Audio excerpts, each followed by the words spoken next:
আমি রাবেয়া বসরি মরণের আগে মরণের সময় কালে বা মরতে মরতে মরতে পারবো কিনা? ওই ব্যক্তিরা ডাক দিয়ে বলে, আয় রাবেয়া, এমন প্রশ্ন করছো, আমি তোমার এই প্রশ্নের জবাব দিতে পারবো না। কিন্তু তুমি ইমান অবস্থায় মরবা নাকি বেঈমান অবস্থায় মরবা, আমি জবাব দিতে পারবো না।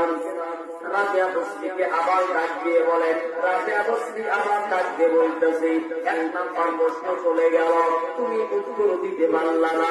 দ্বিতীয় নম্বর প্রশ্ন বলো, ওই কবরের মধ্যে যখন ফেরেশতারা যখন প্রশ্ন শুরু করবে, তোমার রবকে, তোমার দিনকে, তোমার নেতাকে, তোমার নবীকে, আমি রাবেয়া বসরি বলো, ওই কবরের মধ্যে তিনটা প্রশ্ন উত্তর দিতে পারবো নাকি? ওই ব্যক্তিরা রাজি বলে, রাবেয়া এমন এমন প্রশ্ন করো, আমি এইগুলো প্রশ্ন উত্তর দিতে পারবো না।